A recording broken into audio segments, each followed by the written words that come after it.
చోటి రాళ్ళలో ఒకటి తీసుకొని తనకు తలగడగా చేసుకొని అక్కడ పండుకొనెను. అప్పుడు అతడు ఒక కల కనెను. అందులో ఒక నిచ్చెన భూమి మీద నింపబడి ఉండెను. దాని కొన ఆకాశమునంటెను. దాని మీద దేవుని దూతలు ఎక్కుచూ దిగుచూ నుండిరి. మరియు యెహోవా దానికి పైగా నిలిచి, నేను నీ తండ్రి అయిన అబ్రహాము దేవుడను, ఇస్సాకు దేవుడైన యెహోవాను, నీవు పండుకొని ఈ భూమిని నీకును నీ సంతానమునకును ఇచ్చేదను. చిన్న ప్రార్థన చేస్తున్నాను.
అయ్యా మీ యొక్క దినాన్ని నాయన మీ యొక్క వాక్యం చెప్పుచుగా నన్ను బయలుపరచండి. నాయన మీ యొక్క పరిశుద్ధాత్మ శక్తిని చెప్పగలిగే శక్తిని నాకు దయచేయండి ప్రభావ. వినగలిగే శక్తిని బిడ్డలందరికీ దయచేయండి.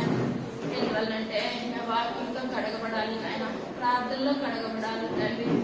అయ్యా ఇప్పుడు నాయన ఈ లోకంలో నాయన మా కళ్ళొంగినట్లయితే ప్రభావ పరలోక రాజ్యంలో తండ్రి మీ పాదాల ముందు కూర్చోడానికి మాకు నాయన మీరు నాయన స్థానాన్ని దయచేస్తారు తండ్రి.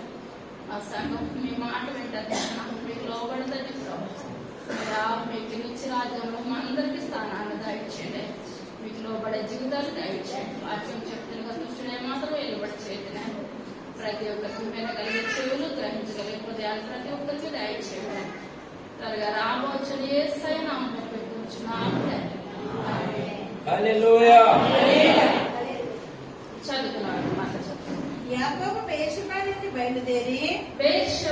బయలుదేరి హారాను వైపు వెళ్ళుచు ఒక చోట చేరి ప్రొద్దుగుంకినందున అక్కడ రాత్రి నిలిచిపోయి ఆ చోటి రాళ్ళలో ఒకటిని తీసుకుని తనకు తలగడగా చేసుకుని అక్కడ పండుకొనెను. అప్పుడు అతడు ఒక కల కనెను. అందులో ఒక నుచ్చని భూమి మీద నిలుపబడి ఉండెను. దాని కొన ఆకాశమునంటెను. దాని మీద దేవుని దూతలు ఎక్కుచూ దిగుచూ నుండిరి. మరియు యెహోవా దానికి పైగా నిలిచి, నేను నీ తండ్రి అయిన అబ్రహాము దేవుడను, ఇస్సాకు దేవుడైన యెహోవాను, నీవు పండుకొని ఈ భూమిని నీకును నీ సంతానమునకును ఇచ్చేదను. చాలా ఇక్కడ మనం చూసుకున్నట్లయితే యాకోబు ఇప్పుడు మంచి పని చేసి వస్తున్నాడా లేకపోతే దేవునికి విరుద్ధంగా చేసి వస్తున్నాడండి? విరుద్ధంగానే చేసి వస్తున్నాడు. ఎవరెవరు మోసం చేస్తాడు? అన్ననే తండ్రిని, ఇద్దరిని మోసం చేసి వచ్చాడు. కానీ మనం అనుకుంటాము మన జీవితంలో ప్రతి ఒక్కరు కూడా మోసం చేసిన వాళ్ళమే ఉంటాము. మనం ఎందుకంటే మన తల్లి గర్భంలోనే పాపంతో లోకంలోకి వస్తాం. కానీ దేవుడు పాదాల చెంత చేరిన తర్వాత మళ్ళా మనము లోతు భార్యలాగా వెనక్కి చూడకూడదు. నాయన నేను చేసింది తప్పు, నన్ను క్షమించు. మనలో క్షమించే గుణము, మనం క్షమించమనే మనసు మనలో ఉండాలి. మనం ఎన్ని చేసినా సరే నేను దేవుడికి లోబడను, ఎవరికి లోబడనంటే ఏమాత్రం కూడా కుదరదు. ఇక్కడ మనం లోబడకపోతే పైన అజ్ఞానతో పురుగు చావదు. కానీ ఇక్కడ యాకోబు తండ్రిని మోసం చేశాడు, అన్నను మోసం చేశాడు. ఇందులో తల్లి పాత్ర కూడా ఉన్నది. తల్లి పాత్ర లేకపోతే ఏమాత్రం కూడా అటు రీతిగా చేసేవాడైతే కానే కాదు. ఇక్కడ తల్లిని బట్టి అక్కడ దీవులు పొందుకోవాలని రెప్కా అనుకున్నది. తన తల్లి చెప్పినట్టు చేసేసాడు. చేసి పడుకున్నాడు. కానీ దారంతా వస్తున్నాడు, ఒక కర్ర పట్టుకొని వస్తున్నాడు. వస్తుండగా దీనిలో పశ్చాత్తాపం ఉన్నది. అయ్యో, నా తండ్రిని మోసం చేశాను, నాకు అన్ననే మోసం చేశాను. కానీ మనలో ఏముండాలంటే, అయ్యో నేను చేసింది తప్పు తప్పు అనుకుంటేనే దేవుడు మనతో మాట్లాడతాడు. కానీ మనం చేసింది మనం కొంతమంది దాన్ని ఏం చేస్తారంటే కవర్ చేసుకుంటారు. మనం ఎప్పుడు కూడా కవర్ చేసే విధానము మనలో ఉన్నట్లయితే మన మందిరానికి వచ్చినా ఒకటే, రావకపోయినా ఒకటే. అక్కడ ఒక చోటు చేరి పొద్దుపోయింది. అక్కడ ఒక రాయి దిండి కింద వేసుకొని పడుకున్నాడు. ఈ వాటిని మనం చాలా సార్లు చెప్పుకున్నాం. నిచ్చిన అనగా ఏమని చెప్పాడండి?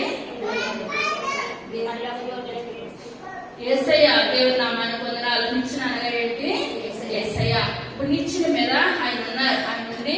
ఇప్పుడు ఈయన ప్రార్థన చేయలేదు, ఏం చేయలేదు, పశ్చాత్తాపం పడుతున్నాడు. నేను చేసిన తప్పుకి ఇప్పుడు ఇటువంటి ఆరోగ్యంలో నేను ఎలాగున్నానో ఒక దిండే, ఒక రాయి వేసుకొని నేను పడుకున్నాను. ఇంట్లో మంచిగా ఉండేవాడిని. ఇప్పుడు నాకు ఈ స్థితి వచ్చింది, బ్రతికొచ్చినానని అనుకుంటున్నాడు.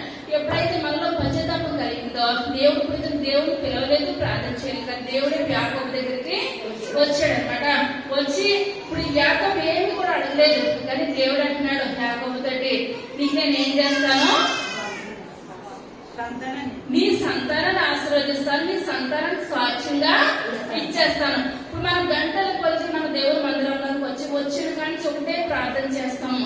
మన జీవితం అంతా కూడా నా కుటుంబాన్ని ఆశీర్వదించండి, నా బిడ్డల్ని ఆశీర్వదించండి. ఎందువల్లంటే మనం బ్రతుకున్నంత సేపు కూడా మన తలంపులు, మన ఊహలు, మన ఆలోచనలు ఎవరి మీద ఉంటాయండి? బిడ్డలు బిడ్డలు బిడ్డలు. మనం తిన్నా తినకపోయినా మన బిడ్డలు ఎలా ఉండాలి? బాగుండాలి, దీవించబడాలి, ఆశీర్వదించబడాలి. ఇక్కడ యాకోబు కూడా అసలు అడగలేదు. అప్పుడు యాకోబు వివాహం కూడా కాలేని స్థితిలో దేవుడు వచ్చి ఏమంటున్నాడు?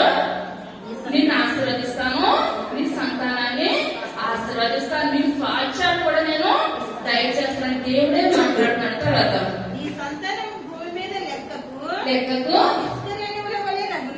ఇసుక రేణుల వలె నవ్వును. నీవు పడమటి తట్టును, తూర్పు తట్టును, ఉత్తరపు తట్టును, దక్షిణపు తట్టును వ్యాపించదు. భూమి యొక్క వంశములను నీ మూలముగాను, నీ సంతానము మూలముగాను ఆశీర్వదించబడును. ఇదిగో నేను నీకు తోడై ఉండి నీవు వెళ్ళు ప్రతి స్థలమందు నిన్ను కాపాడుచు ఈ దేశంలో నిన్ను మరలా రప్పించదను. నేను నీతో చెప్పినది నెరవేర్చు వరకు నిన్ను విడువనని చెప్పగా యాకోబు నిద్ర తెలిసి నిశ్చయంగా యెహోవా ఈ స్థలమందున్నాడు, అది నాకు తెలియకపోయిననుకుని భయపడి ఈ స్థలము ఎంతో భయంకరము, ఇది దేవుని మందిరమే గాని వేరొకటి కాదు, పరలోకపు గవిని ఇదే అనుకునెను. తెల్లవారినప్పుడు యాకోబు లేచి తాను తరగడగా చేసుకుని రాయిని తీసి దానిని స్తంభముగా నిలిపి దాని కొన మీద నూనె పోసెను. మరియు అతడు ఆ స్థలములకు బేతేలని పేరు పెట్టెను. బేతేలగా ఏంటంటే అర్థము? దేవుని మందిరం. బేతేలగా దేవుని ఇల్లు. ఏంటంటే దేవుని ఇల్లు. అయితే మరియు అతడు ఆ స్థలములకు బేతేలని పేరు పెట్టెను. అయితే మొదట ఆ ఊరి పేరు లూజు. చాలా. ఇప్పుడు దేవాది దేవుడే యాకోబు దగ్గరకు వచ్చి మాట్లాడుతున్నాడు. నువ్వు వెళ్తున్నావు కదా, నువ్వు వెళ్ళు. ఇప్పుడు ఎక్కడికి వెళ్తున్నాడు ఇతను? మా అమ్మగారి దగ్గరికి వెళ్తున్నాడు. పదవరాంలో ఉన్న మా అమ్మగారు అనమాట. మా అమ్మగారి పేరు లాబాన్ దగ్గరికి వెళ్తున్నాడు. అక్కడ వెళ్తున్న సమయంలో నువ్వు వెళ్తున్నావు కదా, నువ్వు మళ్ళీ ఇక్కడికి తిరిగి వస్తావు. తిరిగి వచ్చినప్పుడు ఇప్పుడు బేటేలాగా అప్పుడు దేవుని ఇల్లు అని అర్థము. ఇప్పుడు నీకు ఈ ప్రాంతంలో నువ్వు ఏం చేయాలి? మందిరాన్ని నువ్వు కట్టాలి. నువ్వు మందిరాన్ని కట్టాలని దేవుడు చెప్పినప్పుడు ఏ యొక్క రాయి మీద అయితే నూనె పోసి తలగడగా చేసుకున్నాడో ఆ యొక్క రాయిని ఏమనుకున్నాడో, నేను కొంచెం బలిపీఠం కట్టాలి, ఒక మందిరం కట్టాలి. నేను వెళ్తున్నాను కదా, అక్కడ మాంగారు ఎలా ఉంటారో తెలియదు, వాళ్ళ భార్య ఎలా ఉందో తెలియదు, వాళ్ళ కుటుంబం ఎలా ఉందో తెలియదు. ఇప్పుడు మన కుటుంబానికి మన చుట్టాల కుటుంబానికి తేడా వ్యత్యాసం ఉంటుందంటారా? ఒక్క అక్క చెల్లెలైనా ఒక అన్నదమ్ములైనా ఒకరింట్లో పద్ధతులు ఒక రకంగా ఉండదు. ఒక ఇంట్లో చీకటి లేగాలి, ఒక ఇంట్లో పదైనా లేవలసిన కుటుంబాన్ని బట్టి వాళ్ళ తల్లిదండ్రుల యొక్క పద్ధతులను బట్టి ఆ కుటుంబము నడుచుకుంటూ వెళ్ళిపోద్ది అనమాట. ఒక 2-3 రోజులు ఒక ఇంట్లోకి వెళ్ళి మనం ఉండాలంటే మనకు అలవాటు లేని పద్ధతులు అయితే కష్టమైపోద్ది అనమాట.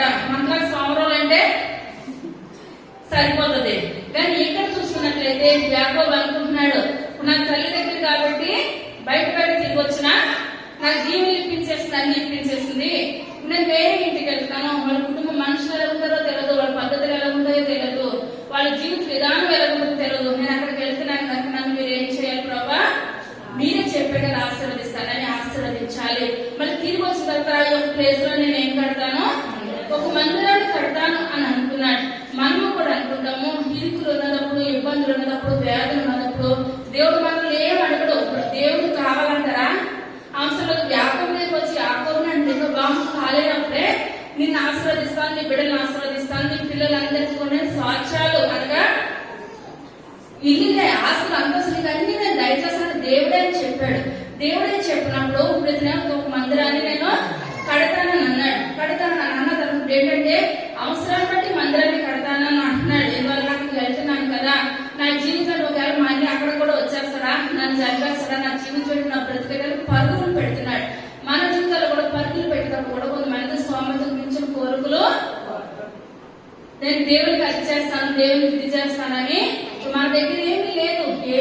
మనం తగిన ఖర్చు ప్రార్థన విజ్ఞాపనలో చెయ్యాలి. ఇది విడిచిపెట్టేసి ప్రభా నాకు ఇది జరిగితే నేను మీకు అది చేస్తాను, మీకు ఇది చేస్తాను, ఇది చేస్తాను అని ఎన్నో చెప్పేస్తాం. చెప్పేసిన దేవుడు మనకు అన్ని దయచేసిన తర్వాత మనం ఏం చేస్తామండి, ఆ మాటే మర్చిపోతాం. కానీ అదే మనం దేవుని మాట ఇచ్చి ఉంటే మనం ఏం చేయాలి, ఆయన నాకు నెరవేర్చే స్థితి ఉన్నదా, నెరవేర్చే స్థితి లేదా, మనకు నెరవేర్చే స్థితి ఉంటేనే మనం ఏం చేయాలి అనుకోవాలి. లేకపోతే ఊరుకోవాలి. అంతవరకు దేవుడు మన దగ్గరకు వచ్చి అడగలేదు కదా. కానీ యాకోబు దేవుడే ఆశీర్వదిస్తాను అన్ని చెప్పిన తర్వాత ఇతను ఏమన్నాడు, నేను ఒక మందిరాన్ని నేను కడతాను, ఇది బేతేలని పేరు పెట్టేసాడు. నాకు ముందు ఆ రంగం పేరు లూజు, బేతేలని పేరు పెట్టి అన్ని చేసేస్తానని అనుకున్నట్టే ఇతను పదనరంలో వెళ్ళాడు. అక్కడికి వెళ్ళిన తర్వాత ఒక అందమైన అమ్మాయిని చూస్తాడు. ఎవరు చూస్తాడు, రాహేలు చూస్తాడు. దేవుని అనుకున్నారు. రాహేలు చూసిన తర్వాత ఇక్కడ దేవుని సన్నిధిలో అనుకున్న మాట మర్చిపోయాడు. లేగిస్తే రాహేలు వెనకాల తిరుగుతున్నాడు. రాహేలు పెళ్లి చేసుకుంటాను ఇదే గాని దేవుడికి నేను ఒక మాట ఇచ్చాను కదా, మాట నేను ఏం చేయాలి, నెరవేర్చుకోవాలి అన్నది ఇక్కడ యాకోబు పూర్తిగా మర్చిపోయాడు. అక్కడికి వెళ్ళిన తర్వాత అదే 32వ అధ్యాయము 24వ వచనం.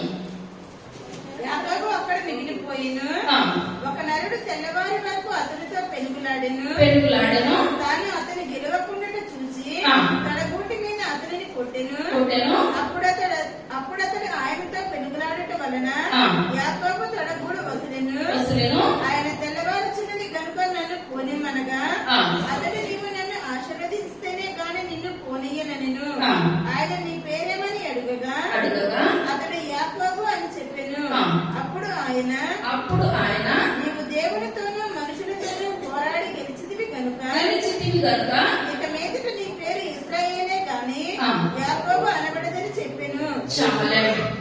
28వ అధ్యాయానికి 32వ అధ్యాయానికి 2 సంవత్సరాల మధ్యలో ఉందండి. చెప్పాలి. ఇంకా 21 ఇంకా 5 సంవత్సరాలు ఇంకా ఇక్కడ 28వ అధ్యాయం నుంచి 32 వరకు 20 సంవత్సరాలు ఉన్నాయి. ఒక సంవత్సరం ఇంచుమించులో చెప్పింది దేవుని కొందనాలు.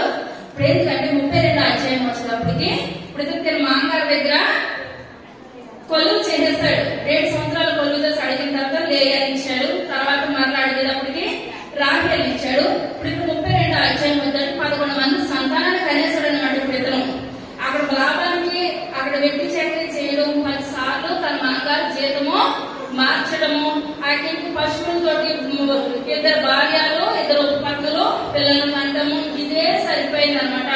ఇదే సరిపోయింది కానీ దేవుడికి తన ఒక మాట ఇచ్చాను అన్నది మర్చిపోయినప్పుడు మళ్ళా దేవుడు ఎవరి దగ్గరికి వచ్చాడండి, యాకోబు దగ్గరికి వచ్చాడు. యాకోబు దగ్గరికి వచ్చి యాకోబుతో అంటున్నాడు, దేవుడు ఏమని, యాకోబు నువ్వు నాకు ఒక మాట ఇచ్చావు, నీకు గుర్తున్నదా అని చెప్తుంటే అసలు ఇచ్చిన మాటే మర్చిపోయిన స్థితిలో ఉన్నాడు.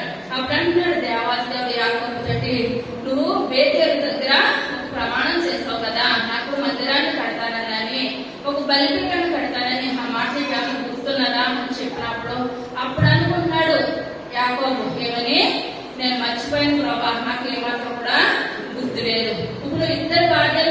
తీసుకొని ఇద్దరు ఉపపత్నులు తీసుకొని మగ సంతానాన్ని తీసుకొని కలిగినంతా కూడా తీసుకొని నువ్వు ఎక్కడికి వెళ్ళాలి? అర్జెంటుగాను బేతేలు దగ్గరికి వెళ్ళాలి. బేతేలు దగ్గరికి వెళ్ళి అక్కడ నువ్వు అనుకున్నది నువ్వు నెరవేర్చాలని చెప్పినప్పుడు అప్పుడు తిరిగి కళ్ళు తెరుచుకున్నాయి అనమాట. తెరుచుకొని తన ఇద్దరు భార్యల్ని పిలిచాడు. ఇలాగ నేను వచ్చేటప్పుడు నేను ఒక ప్రమాణం చేశాను, ఒక రాయిని నిలబెట్టాను. అక్కడ నిలబెట్టినప్పుడు అక్కడ దేవునికి ఒక బలిపీఠాన్ని కడతానని నేను అనుకున్నాను. మనందరం కలిసి ఎక్కడికి వెళ్ళాలి? బేతేలుకి వెళ్ళాలి. బేతేలుకి వెళ్ళాలని చెప్పినప్పుడు ఆ భార్యలు ఏం చేస్తారండి? యాకోబు యొక్క వచ్చారు, యాకోబు యొక్క మాటను ఆలకించారు. ఇప్పుడు అందరూ వచ్చినా సరే రాహేలు రానని అందనుకోండి, యాకోబు కదులుతాడా? ఏ మాత్రం కూడా కదలొచ్చు, కదలకపోవచ్చు. ఎందువల్లంటే తన ప్రాణం అంతా కూడా రాహేలు చుట్టూనే తిరుగుతున్నది.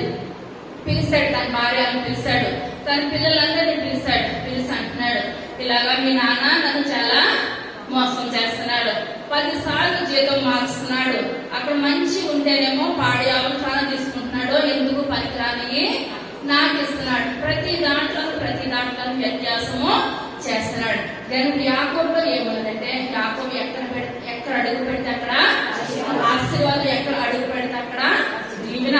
ఇప్పుడు యాకోబు అడుగు పెట్టిన కానించి కూడా కుటుంబం ఆశీర్వదించబడినట్టు ఎవరు గ్రహించారు?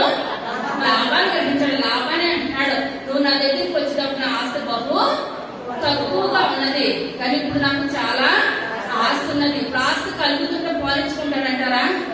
ఏమాత్రం కూడా పాలించుకోడు. కానీ ఇప్పుడు దేవునికి లోబడి వచ్చేస్తుంటే వెనకాల కూడా కలుపుకుంటా వచ్చాడు. కానీ దేవుడు అంటున్నాడు, లాభాంతో నువ్వు యాకోబు దగ్గరికి వెళ్ళి అవునని కానీ కాదని కానీ ఏ మాత్రం కూడా చెప్పొద్దని చెప్పేటప్పటికి మాట్లాడుకున్నాక ఏం చేస్తాడండి? మాట్లాడి కలుసుకొని వచ్చిన దాన్ని అతను వెళ్ళిపోయాడు. ఇప్పుడు ఇటువంటి అతను ఇక్కడ మామగారికి కూడా చెప్పకుండా భార్యను తీసుకొని వచ్చేస్తాడు. కానీ ఎవరికి లోపడుతున్నాడు? దేవునికి లోపడుతున్నాడు, దేవుని మాటకు లోపడుతున్నాడు. ఇప్పుడు యాకోబు ఇంతమంది సంతానాన్ని తను కలిగినంతా కూడా మందలను పట్టుకొని వస్తూ ఉండి ఎవరికి జడుస్తున్నాడండి? ఏశావుకు జడుస్తున్నాడు, తన అన్నకు జడుస్తున్నాడు.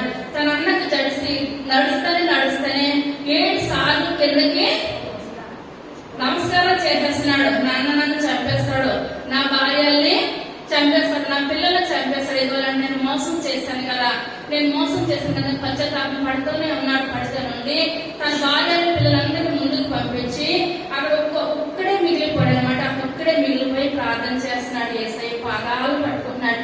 మరి 20 సంవత్సరాలు ప్రార్థన చేశాడండి. రాహేలు వెనకాలే తిరిగాడు అనమాట. రాహేలు కావాలనే అనుకున్నాడు. కానీ దేవుడు ఒక్క మాట ఇచ్చాడంటే మాట నెరవేర్చగలిగిన దేవుడు. మరి మనం దేవుడి సన్నిధిలో ఎన్నిసార్లు మాట ఇచ్చి మనము తొలగిపోతున్నాము? మనం ఏం చేసుకోవాలంటే జ్ఞాపకం చేసుకోవాలి. ఇప్పుడు యాకోబు ఒక్కడే మిగిలిపోయి ఏడుస్తున్నాడు. మళ్ళా దేవుడు వచ్చాడు అంటారా? మళ్ళా యాకోబు దగ్గరికి దేవుడు వచ్చాడు. దేవుడు వచ్చి గోజాడుతున్నాడు. అయ్యా, నేను చేసింది తప్పు. ఇప్పుడు నాన్నగారు వస్తాడు. నాన్నగారు వచ్చి నన్ను, నా పిల్లల్ని చంపేస్తాడేమో ప్రభా అని గోజాడుతూ ఉంటుంటే తెల్లవారిపోతుంది. ఆ ఏ మంత్రం కూడా యేసయ్యని వెళ్ళనివ్వలేని స్థితిలో ఇప్పుడు యేసయ్య వచ్చి తెల్లవారిపోతుంది కదా, సూర్యుడు ఎదిరిస్తున్నాడు, నన్ను ఎవరు మానవులు చూడకూడదు, నన్ను పోని అని చెప్పినప్పుడు అంటున్నాడు, నన్ను ఆశీర్వదిస్తేనే గాని ఏ మాత్రం కూడా విడిచిపెట్టాం. మనం రాత్రి అంతా కూడా ఒక్కరోజైనా మనం దేవుని సందులో గోజాడని రోజంటూ ఉందంటారా? ఒక 5 నిమిషాలు, 10 నిమిషాలు, గంట, 2 గంటలు మనం ఆదివారం పూట 10కి వచ్చి అక్కడ 12:30 దాకా ఉండాలన్నా చాలా కష్టమైపోతుంది. కానీ ఇక్కడ యాకోబు ఒక్కడి అసలు ఒంటరి ప్రార్థన, మనకి కుటుంబ ప్రార్థన ఉండాలి, సంఘ ప్రార్థన ఉండాలి, ఒంటరి ప్రార్థన, ఏకాంత ప్రార్థన ఉండాలి. ఇతను ఒక్కడే గోజాడుతున్నాడు. దేవుడు వచ్చాడు, నన్ను పోను అని చెప్పినా సరే ఏమాత్రం కూడా పోనవలేదు. కానీ చివరికి కడుగుడి మీద ఒక్కటేస్తాడు దేవుడు, అయినా సరే వెళ్ళనివ్వలేదు. నీ పేరు ఏం పేరు? ఇశ్రాయేలు, యాకోబు కాదు. ఇప్పుడు దేవుడు అంటున్నాడు, నువ్వు దేవునితోనూ మనుషులతోనూ పోరాడి గెలిచావు. ఇప్పుడు మన జీవితాల్లో, మన కుటుంబంలో ఇప్పుడు మన ఒక తండ్రి కొడుకులే ఉన్నారనుకోండి, ఇప్పుడు బల్ల మీద పెట్టి చెయ్యి పెట్టి కొడుకు అంటాడు తండ్రితోటి, ఏమంటాడు? డాడీ నువ్వు గెలుస్తావా, నేను గెలుస్తా గెలుస్తానా అని చెప్పినప్పుడు ఎవరు గెలుస్తారండి? సహజంగా ఒక దెబ్బ అంటే పిల్లవాడు చెయ్య కింద పడిపోతుంది, కానీ తండ్రి ఎంత బలం ఉపయోగిస్తాడు? నా కుమారుడు బలం ఎంత ఉందో దాన్ని బట్టి ఇప్పుడు ఏం చేస్తాడండి? బలాన్ని ఉపయోగించి ఓడిపోవడానికి తండ్రి ప్రయత్నం చేసి గెలిపించడానికి, కుమారుని గెలిపించడానికి ప్రయత్నం చేస్తాడు. ఇక్కడ చూసుకున్నట్లయితే ఒక్కటేస్తే ఎందుకైనా పనికి వస్తాడు అంటారు. తొడగుడి మీద వేస్తేనే తొడగు ఊడిపోయింది కదా. తగలరాని చోట ఏదైనా తగిలితే యాకబు ఉంటాడంటారా? ఏ మాత్రం కూడా ఉండడు. అప్పుడు తండ్రి ఓడిపోయిన తర్వాత కొడుకు గెలిపించిన తర్వాత కొడుకు ఆనందం చూసి తండ్రికి ఏం కలుగుతుందండి? సంతోషం, ఆనందము. ఆ కొడుకు పరిగెట్టకుండా వచ్చి తల్లి దగ్గరకు వచ్చి ఏమంటాడు? అమ్మ, డాడీ ఓడిపోయాడు, నేను గెలిచాను. భార్య మూడో కాలం మీద వచ్చేది సంతోషం. ఏమని? నా కొడుకు దగ్గర మీరు ఎందుకు కూడా పనికి రారు. ప్రతి తల్లి చేసేది ఇదే. కానీ గట్టిగా ఓడించేస్తే తల్లికి సంతోషం ఉంటుందా? తండ్రికి ఉండదు, తల్లికి ఉండదు.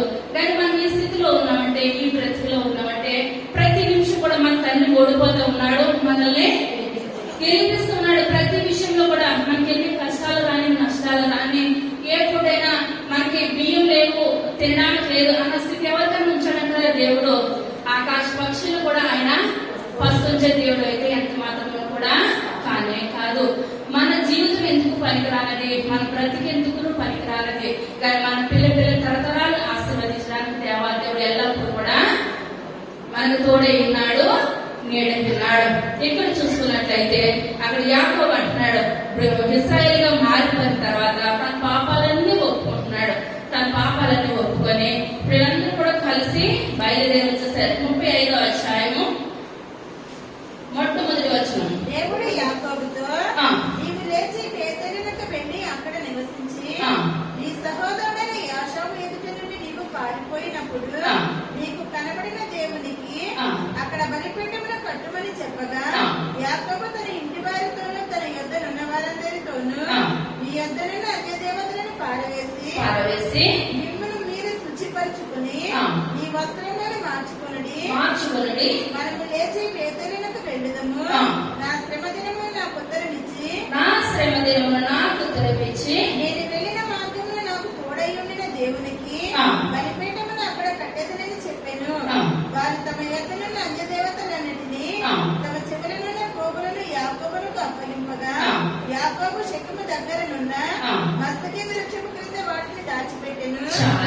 ఇప్పుడు ఏదో విగ్రహారాధికులు అనమాట. ఇప్పుడు అబ్రహాము బొమ్మల ముక్కునే మనిషి అందరూ కూడా విగ్రహారాధన చేసేవారు. ఇప్పుడు రాహేలు కూడా తన తండ్రి దగ్గర ఏం పట్టుకొచ్చింది? విగ్రహాలు పట్టుకొని వచ్చింది. ఇప్పుడు అందరినీ కూడా చెక్ చేయాలన్నప్పుడు ఇప్పుడు ఈ విగ్రహాలు ఏం చేస్తుందండి? కడగా ఉన్నానని చెప్పి ఆ గుర్రము తినే ఆహారంలో వేసేసి పక్కన వచ్చింది అనమాట. ఎందువల్లంటే వీళ్ళలో విగ్రహారాధన, మన దేవుడు విగ్రహారాధనని అంగీకరించే దేవుడు ఎంత మాత్రం కూడా కాదు. కాకపోయినప్పుడు ఇప్పుడు అక్కడికి వచ్చేసిన తర్వాత దేవుడు మాట్లాడుతున్నాడు, ఏమని? నాకు బలిపీఠం కడతానన్నా కదా, ఆ ప్లేస్ మీరందరూ కూడా ఇప్పుడు ఏం చేయాలి? వెళ్ళి బలిపీఠం కట్టాలని చెప్పినప్పుడు అప్పుడు ఇప్పుడు ఏం చేస్తుందంటే రాహేలు విగ్రహాలన్నింటినీ కూడా వదిలేసేసింది.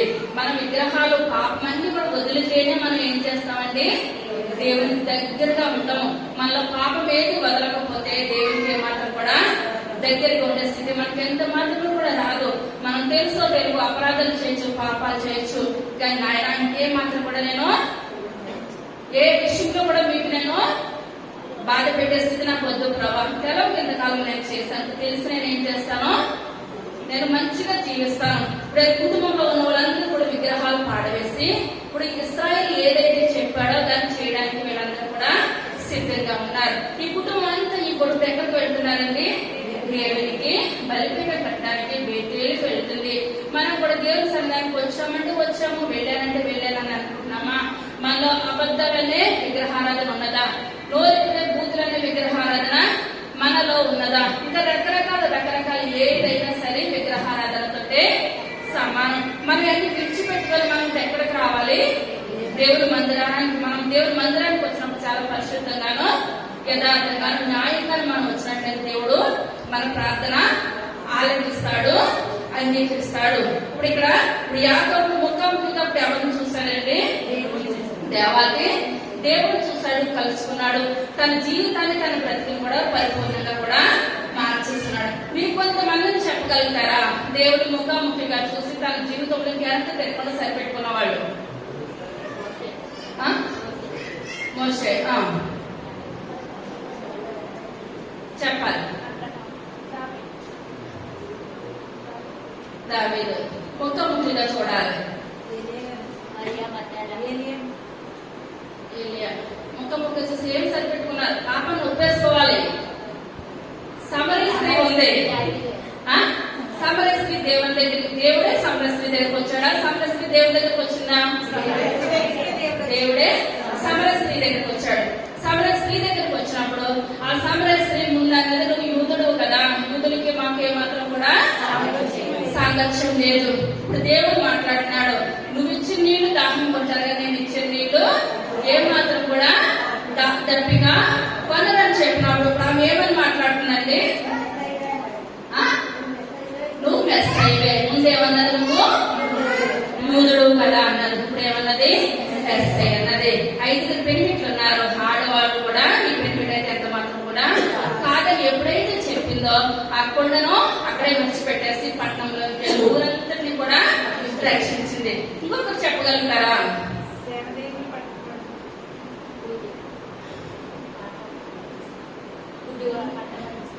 ఇంకా ఇంకా ఇంకా జక్కయ్య ఉన్నాడు.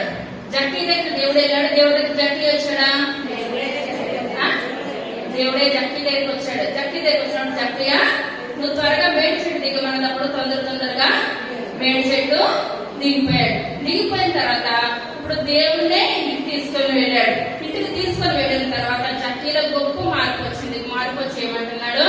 నేను ఇంతవరకు అన్యాయంగా ఎవరి యొక్కనైనా నేను తీసుకున్నట్లయితే దానికి ఎన్నంతలు చెల్లిస్తాను అంటున్నాడండి.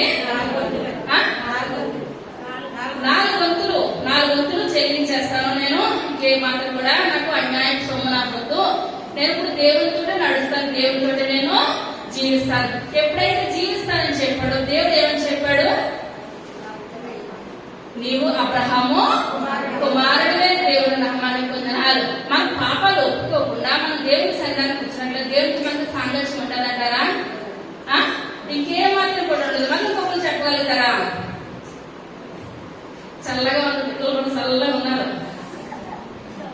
సౌలు దేవుని నామానికి పొందనాలు. సౌలుగా ఉన్నప్పుడు ఎంత దుర్మార్గంగా జీవించాడు. అదే సౌలు పౌలు కింద మారిపోయినప్పుడు దేవుని కొరకు ఎంత జీవించాడంటే ఎంత చెప్పుకున్నా సరే తక్కువే. అటువంటి స్థితి ఇప్పుడు మనము దేవునికి ముందు ఎలాగున్నాము, దేవుని నమ్ముకున్న తర్వాత ఎలాగున్నాం, మన జీవితం ఎలాగుంది, మన బ్రతుకు ఎలాగున్నది మనం ఒక్కసారి మనకి మనమే పరీక్షించుకోవాలి. కొంతమంది అనొచ్చు, ఆదివారం కూడా భయపెట్టుకుని వెళ్తున్నామా, ఇంటికి వచ్చి గొడవలు ఆడుతుంది, జగడాలు ఆడుతుంది. ఆ పేరు మనకు ఉన్నట్లయితే ఏదైనా ఒకటే, వెళ్ళకపోయినా ఒకటే. కానీ మనం ఏంటన్నా నోరు పెట్టలేదు, మాట్లాడలేదు, తగ్గించుకున్నట్లయితే ఈమె దేవుని యొక్క బిడ్డ. ఏమంటారో లేస్తే దేవుని యొక్క బిడ్డ. మనలో దేవుని యొక్క స్వరూపము కనపడాలి, దేవుని యొక్క కృప కనపడాలి. సమరస్త్రీ దేవుని యొక్క మహిమ కనపరిచిందంటారా? జక్కయ్య దేవుని మహిమ కనపరిచాడు. సౌలు దేవుని మహిమ కనపరిచాడు. ఇప్పుడు మనం వీళ్ళందరూ ముఖాముఖిగా ఎవరిని చూసారండి? దేవుని చూసారు. వాళ్ళ జీవితాలు మార్చుకున్నారు, వాళ్ళ బ్రతుకులు మార్చుకున్నారు. ఇక్కడ చూసుకున్నట్లయితే యాకోబు జీవితం అంతా కూడా మారిపోయింది. ఇశ్రాయేలుగానే మారిపోయింది. పరలోక రాజ్యంలో 12 కుమారుల దగ్గర ఎవరి పేర్లు ఉన్నాయి? యాకోబు యొక్క కుమారుల పేర్లు 12 పేర్లు కూడా ఉన్నాయి. తర్వాతగా మనం చూసుకున్నట్లయితే హోషేయ గ్రంథము 12వ అధ్యాయము 3వ వచనం. తల్లి గర్భమందు యాకోబు తన సహోదరుని మడిమెని పట్టుకొనెను. మగసిరికని వాడే అతడు దేవునితో పోరాడెను. అతడు దూతతో పోరాడి జయమొందెను. అతడు కన్నీరు విడిచి అతని బ్రతిమాలెను. ఏతరిగా ఆయన అతనికి ప్రత్యక్షమాయెను. అక్కడ ఆయన మనతో మాట్లాడెను. చాలా. ఇప్పుడు ఇక్కడ మగసిరి గలవాడే ఏం చేస్తాడండి? దేవునితో పోరాడాడు. ఇప్పుడు మనం సహజంగా చూసుకున్నట్లయితే స్త్రీలు ఎంత కన్నీరు కారుస్తారంటే అంత కన్నీరు కూడా కారుస్తారు, ప్రార్థన చేస్తారు. అదే దాని కుటుంబంలో మగవారు కన్నీరు కార్చి ప్రార్థన మగవాళ్ళు అంతగా ప్రార్థన పనులు తక్కువ ఉంటారన్నమాట. ప్రార్థన చేసే వాళ్ళు తక్కువ ఉంటారు. కన్నీరు అంటే మగవాళ్ళకు సాధారణంగా కార్చరు. అబ్రహాము కన్నీరు కార్చాడు. కుటుంబం ఆశీర్వదించబడింది. ఇక్కడ చూసుకున్నట్లయితే యాకోబు ఏం చేస్తాడండి? కన్నీరు కార్చాడు. రాత్రంతయు పెరిగిలాడాడు. దేవుడే వచ్చి 12 మంది సంతానాన్ని ఆశీర్వదిస్తాడు. ఇక్కడ లేగా ప్రార్థన చేసినట్టు కానీ రాహేలు ప్రార్థన చేసినట్టు దేవుడు వచ్చాడని ఉన్నాడండి. యాకోబు ప్రార్థన చేస్తాడు, కన్నీరు విడిచాడు. మన కుటుంబంలో కూడా మనం దేవుని సంఘానికి వచ్చింది స్త్రీలుగా వస్తాము. ప్రార్థన చేసింది కూడా స్త్రీలే చేస్తారు. స్త్రీలు చేయొద్దని కాదు, కానీ ఆ పురుషులు చేసే ప్రార్థన ద్వారా కుటుంబం ఏ విధంగా ఉంటుందండి? కుటుంబం ఆశీర్వదించబడుతుంది, దీవించబడుతుంది. అందుకనే సండే స్కూల్ మనం చిన్నప్పటి నుంచి కూడా మన బిడ్డలకి ప్రార్థన జీవితము నేర్పాలి, ప్రార్థన సహవాసం నేర్పాలి. అక్కడ చిన్నప్పటి నుంచి కూడా మోకాళ్ళ ప్రార్థన మన బిడ్డలకి నేర్పాలి. మొక్క యొక్కనిది మానే ఏ మాత్రం కూడా కుదరదు. మనం చిన్నప్పటి నుంచి కూడా మోకాళ్ళ ప్రార్థన ఎంతగానో అవసరం. నిర్గమకాండము 34వ అధ్యాయము 28వ వచనం. అతడు 40 రేయింబగళ్ళు కూడా అక్కడ నుండెను. అతడు భోజనము చేయలేదు, నీళ్లు త్రాగలేదు. అంతలో ఆయన నిబంధన వాక్యములను అనగా 10 ఆజ్ఞలను ఆ పలక మీద వ్రాసెను. మోషే సీనాయి కొండ దిగుచుండగా శాసనములు గల ఆ 2 పలకలు మోషే చేతిలో ఉండెను. అతడు ఆ కొండ దిగుచుండగా ఆయన అతనితో మాట్లాడుచున్నప్పుడు తన ముఖ చర్మము ప్రకాశించిన సంగతి మోషేకు తెలిసి ఉండలేదు. అహరోనును ఇశ్రాయేలీయులందరూ మోషేను చూచినప్పుడు అతని ముఖ చర్మము ప్రకాశించెను కనుక వారు అతని సమీపింపదలచిరి. మోషే వారిని పిలిచినప్పుడు అహరోనును సమాజ ప్రధానులందరూ అతని యొద్దకు తిరిగి వచ్చిరి. మోషే వారితో మాట్లాడెను. అటు తరువాత ఇశ్రాయేలీయులందరూ సమీపింపగా సీనాయి కొండ మీద యెహోవా తనతో చెప్పినది యావత్తును అతడు వారికి ఆజ్ఞాపించెను. మోషే వారితో ఆ మాటలు చెప్పుట చాలించి తన ముఖం మీద ముసుగు వేసుకొనెను. చాలే. ఇప్పుడు 40 రాత్రులు పగలు మోషే ఏమి కూడా ఆహారము పుచ్చుకోలేదు. సీనాయి కొండ ఎక్కమన్నప్పుడు ముందుసారి కట్టుకొచ్చిన 10 పలకలు కిందకి వచ్చేటప్పటికి అహరోనుకు దూడను చేసేటప్పుడు మోషే కోపం చాలక ఆ రాత్రి పలకలు పడేసినప్పుడు దేవునికి చాలా బాధ అనిపించింది. మోషే గారు కూడా బాధపడే కోపాన్ని వ్యక్తపరుచుకున్నారు. ఇప్పుడు మన పిల్లలు అల్లరి చేశారనుకోండి, కొంతమంది పిల్లల్ని గేదె కదించుకొని కొట్టేస్తారు. కొంతమంది తల్లిదండ్రులు పిల్లలు కొట్టలేక వాళ్ళే కొట్టేస్తున్నారు అనమాట. రెండింటిలో ఏం కొన్నారు? రెండు బాగాలేవు. మన పిల్లలు మనం ఏం చేసినప్పటి నుంచి కూడా జాగ్రత్తలో పెట్టాలి. పక్క వాళ్ళు ఏమన్నంటే కోపం చాలక వాళ్ళన్నా కొట్టేసుకుంటారు, పిల్లలన్నా కొట్టేస్తారు అనమాట. కానీ మనం చిన్నప్పటి నుంచి ప్రార్థనలో నేర్పినట్లయితే మన పిల్లలు ఆ రకంగా ఉండడానికి ఏమాత్రం కూడా వీలు లేదు. ఇక్కడ చూసుకున్నట్లయితే 40 రాత్రులు పగలు ఎవరితో సహవాసం చేస్తారని మోషే గారు దేవునితో సహవాసం చేశాడు. మనము చూసుకున్నట్లయితే మనం ఎక్కువగా ఉదయం నుంచి సాయంత్రం వరకు కూడా కేసుల మోకాలు తీయకుండా మనం అదే విధంగా ప్రార్థన చేసినట్లయితే మన ముఖం అంతా కూడా ప్రకాశించిపోతుంది, వెలుగు అంతా ఉంటది. మన వెలుగు మనకే వచ్చేస్తుంది అనమాట. ఏంటి మనం ఇంత వెలుగుగా ఉన్నామంటే, ఇంత ప్రశాంతంగా ఉన్నామంటే, ఇంత నెమ్మదిగా ఉన్నామంటే. ఇప్పుడు యాకోబు 7 సార్లు ఒంగుదొంగు దండాలు పెట్టినందుకు దేవుడు కనుక హృదయం ఏమైపోయింది? మారిపోయింది, ప్రశాంతంగా మారిపోయింది అనమాట. ఇక్కడ 40 పగళ్ళు 40 రాత్రులు దేవుడు సీనాయి కొండ మీద సహవాసం చేసినప్పుడు అక్కడ సూర్యుని కన్నా ఎక్కువ వెలుగు ఎవరి మీదకి వచ్చేస్తుంది? మోషే ముఖానికి వచ్చేస్తుంది అనమాట.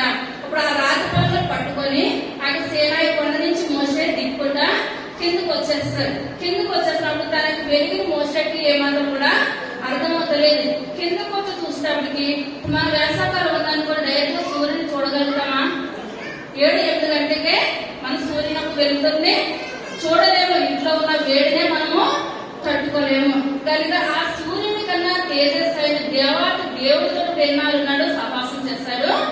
40 రాత్రులు పగలు సహవాసం చేశాడు. అక్కడ సహవాసం చేసి దిగుతా ఉంటుంటే ఇప్పుడు దేవుడు మాకు ఎంత వెలుగు రూపంలో ఉంటుందో అర్థం కాలేదు. కానీ ఇప్పుడు ఇతని ముఖం ఎలా ఉందండి? మోషే గారి ముఖం ఉంది. ఇక మనం ముందు చదువుకున్నాం కదా, ఆదికాండం 32:30. యాకోబు నేను ముఖాముఖిగా దేవుని చూచుదుని, అయినను నా ప్రాణము దక్కినదని ఆ స్థలములకు పెనుయేలు అని పేరు పెట్టెను.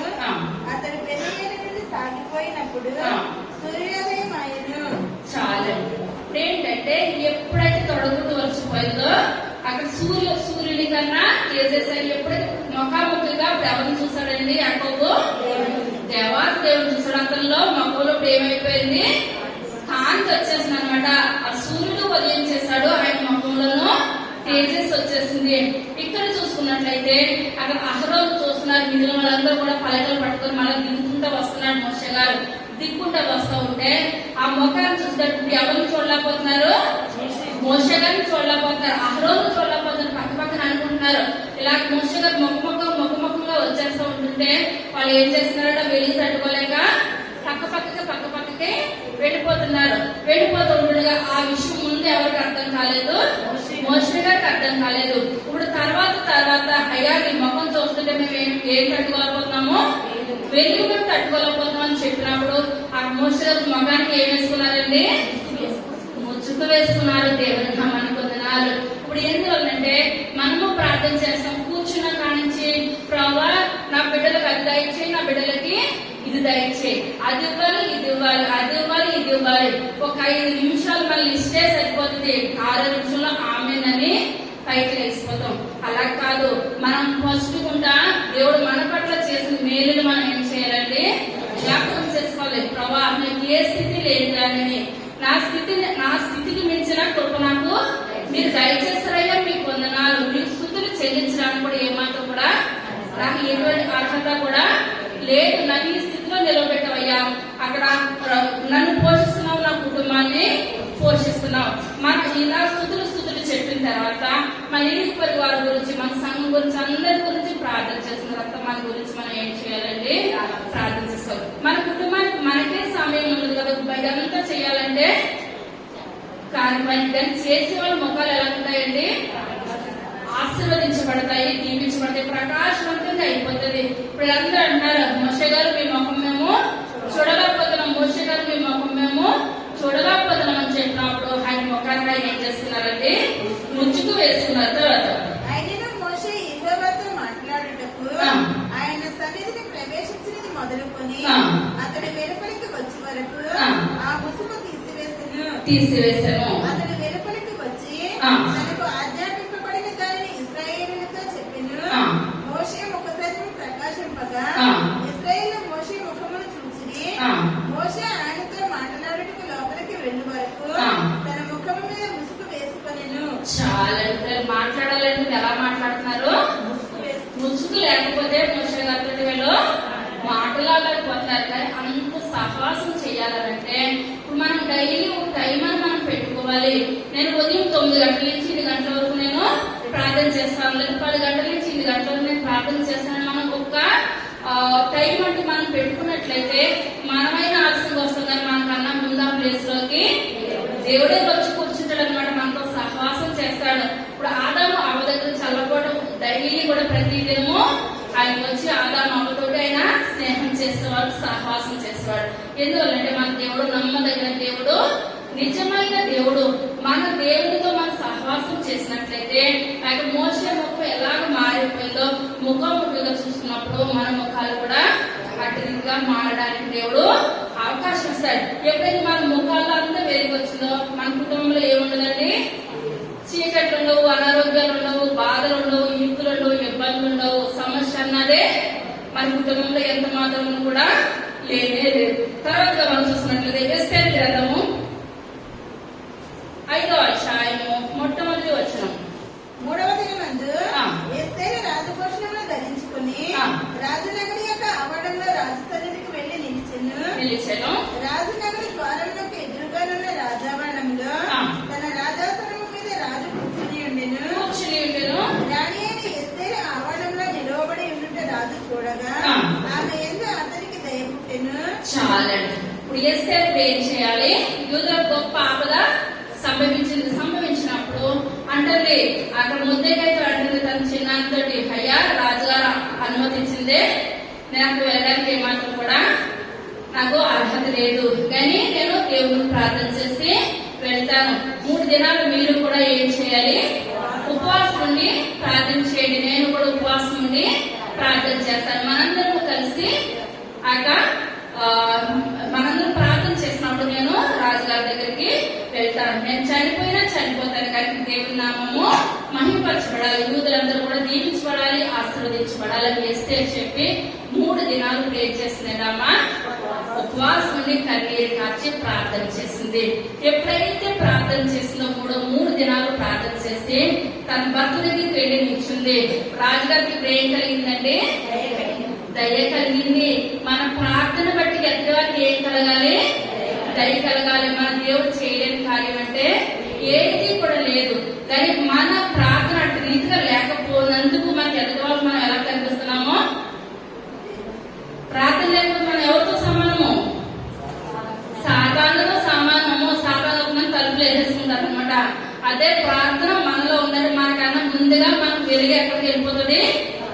ఎదుటి వాళ్ళ మీద వెళ్ళిపోతుంది. అడగకుండానే అంటారు. రాజు అంటున్నాడు, అమ్మా ఇస్తే నీకు ఏం కావాలి? రాజ్యంలో సగం రాసేయమంటావా? నువ్వు అంటే ఏమంటున్నాడు రాజు? రాజ్యంలో సగము రాసేయమంటావా? నీ కోరిక ఏంటి? నీ కోరిక ఏంటి? ఇప్పుడు ఏసై వచ్చాడు యాకోబు దగ్గర. అడగకుండానే ఇప్పుడు ఏసై ఏమంటున్నాడు? నీ సంతానాంతటిని కూడా నేను ఆశీర్వదించేస్తాను.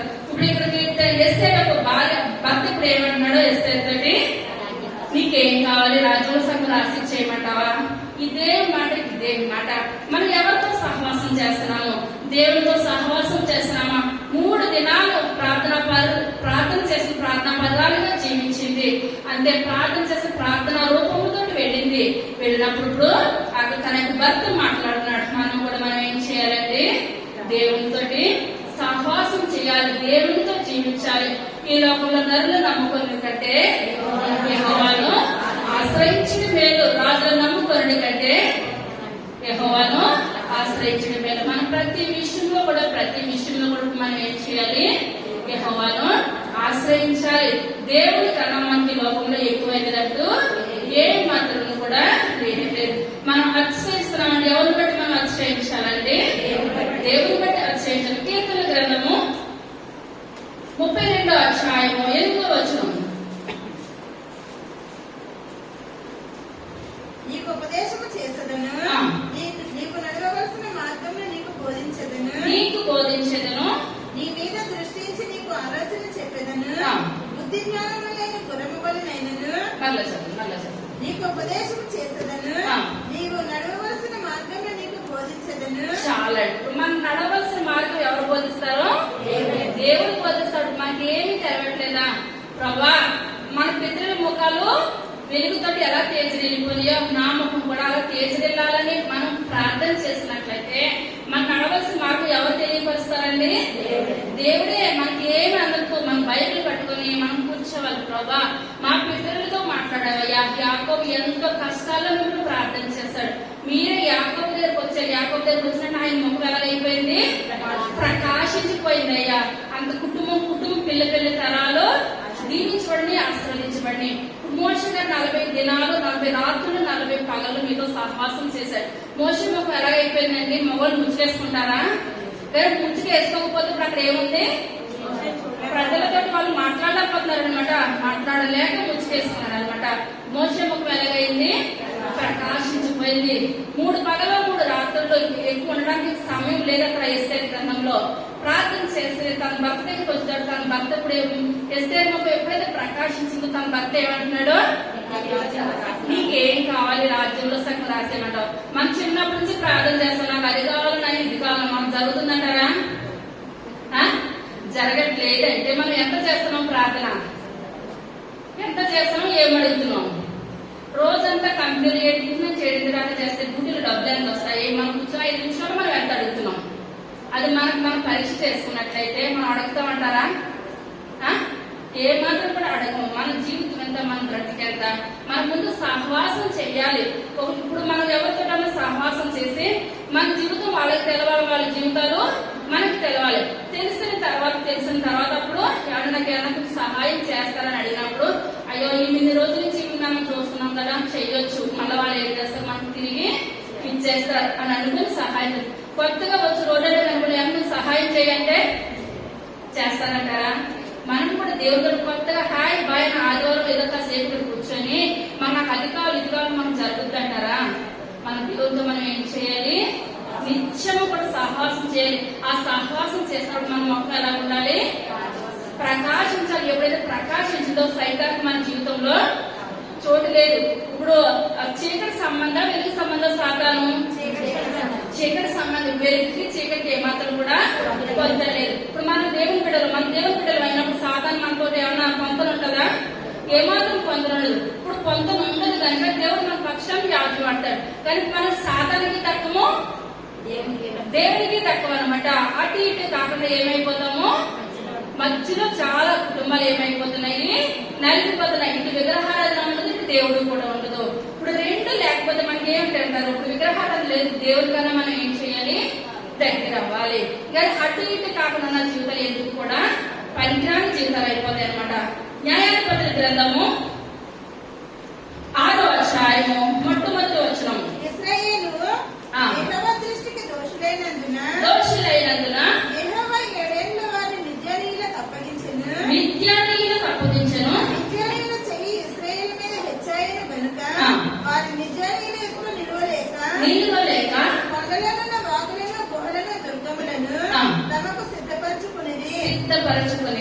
ఇశ్రాయేలు బెత్లెహేమును విత్తిన తరువాత మిద్యానీయులను అమాలేకీయులను తూర్పున నుండి వారును తమ పశువులను గుడారములను తీసుకుని మిడతల గన్నంత విస్తారముగా వారి మీదకి వచ్చి ఎంతమంది ఉన్నారండి? చాలా మంది మిడతల గన్నంత లెక్క పెట్టడానికి కూడా దాదాపు 1,00,000 ఉండొచ్చు, 1,00,000 పైన ఉండొచ్చు అనమాట. ఇప్పుడు ఇశ్రాయేలు మాట వినకపోతే దేవుడు ఎవరికి అప్పగించేస్తాడు? మిద్యానీయులకు అప్పగించేస్తాడు. మనం అనుకుంటాం మన దేవుని సన్నిధిలో మనం మాట వినకపోతే దేవుడు మనం ఎవరికి అప్పగించేస్తాడండి? సాతానికి అప్పగించేస్తాడు. సాతానికి అప్పగించాడంటే మన పని అయిపోతుంటే మనం అంటాం మన పిల్లలు చంకలో పెట్టుకొని భోజనం పెడతా, నువ్వు తినకపోతే కూర్చోడి పెట్టేస్తాను, నువ్వు పెట్టేస్తావు. నిజంగా పెట్టడం ఏంటంటే అలాగైనా తినేస్తారేమన్నా. ఎక్కడ చూసుకున్నట్టు దేవుడు నిజంగా అప్పగించేస్తాడు అనమాట. పెట్టాడు వాళ్ళు భయపెట్టాడు దేవుడు. నేను మిమ్మల్ని అప్పగిస్తానంటే దేవుడు అలాగే చేస్తాడు, అప్పగిస్తాడు. ఏంటని అనుకుని ఏం చేస్తారంటే దేవుడికి ఏమాత్రం కూడా లోబడలేదు. అయితే మీరు ఇలాగే ఉంటారు కదా, నేను మిమ్మల్ని ఏం చేస్తాను? నేను అప్పగించాను. ఎన్ని సంవత్సరాలు అప్పగించేస్తారండి? 7 సంవత్సరాలు. 1 సంవత్సరం కాదు, 2 సంవత్సరాలు కాదు, 1 రోజు కాదు, 2 రోజులు కాదు, 7 సంవత్సరాలు మిద్యానీయులకి అప్పగించేశారు. అప్పగించినప్పుడు ఇశ్రాయేలు పని ఏంటంటే తినడానికి తిండి లేని స్థితికి వచ్చేసేసి ఏదైనా వాళ్ళ దగ్గర ఒడ్లు ఏదైనా ఉంటే అక్కడ దంచుకొని తినాలన్నా వండుకునేది కూడా వాళ్ళు ఏం చేస్తున్నారు? మిద్యానీయులు పట్టుకొని వెళ్ళిపోతున్నారు. భయంకరమైన పరిస్థితి వచ్చేసింది. తినడానికి లేదు, ఉండడానికి లేని స్థితి వచ్చేసినప్పుడు ఇప్పుడు ఎవరు గుర్తుకొస్తున్నారండి? దేవాతులు గుర్తుకొస్తున్నారు. ప్రభావం 7 సంవత్సరాలు లేని ఇప్పుడు దేవుడు అంటున్నాడు, నేను మిమ్మల్ని బబులోనికి అప్పగించి ఎన్ని చేసినా సరే ఏమాత్రం కూడా వాళ్ళు మాట వినట్లేదు. ఇప్పుడు నిజంగా 7 సంవత్సరాలు ఏదో భయంకరమైన కరువు, మిద్యానీయులు తిననివ్వట్లేదు, కూర్చొనివ్వట్లేదు, ఆ పంట పండించుకొనివ్వట్లేదు. అప్పుడు దేవుడికి ఏం చేస్తున్నారండి? మొరపెట్టినప్పుడు హాయిదేనా దేవుడికి ఎవరు కనిపించారు? గిద్యోను కనిపించాడు అనమాట. గిద్యోను కనిపించి అయితే ఇప్పుడు గిద్యోను ప్రేర్ చేయాలి, నిలబెట్టాలి, 7 మంది యుద్ధానికి పంపడానికి గిద్యోను పంపించాలని దేవుడు తీర్మానం తీసుకున్నాడు.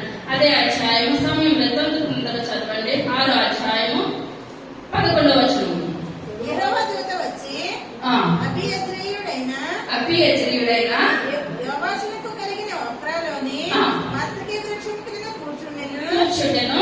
యోవాషు కుమారుడైన గిద్యోను మిద్యానీయులకు మరుగై ఉండునట్లు వారిక చోటున గోధుమలను దున్నగొట్టుచుండగా యెహోవా దూత అతనికి కనబడి పరాక్రమము గల బలాఢ్యుడా, యెహోవా నీకు తోడై ఉన్నాడని అతనితో అనగా గిద్యోను చిత్తము నా ఏలినవాడా, యెహోవా మాకు తోడై ఉండిన ఎడల ఇదంతయు మాకేమి సంభవించెను?